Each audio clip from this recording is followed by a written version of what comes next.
Hello, 2020 user. Thank you for accessing this training tutorial for Omega Cabinetry.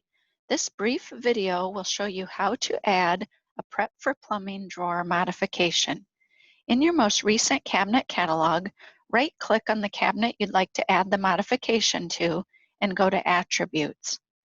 When the Attribute screen pops up, click on the Add-ons tab, Base Modification, and Drawer Box Modification. Look down and you will see the drawer box Prep for Plumbing. Click on that. I want the top drawer only, so I'll click OK to the quantity of 1, and you'll see we do get a visual of that Prep for Plumbing drawer. Hit Apply and OK, and you're ready to move on to your next cabinet.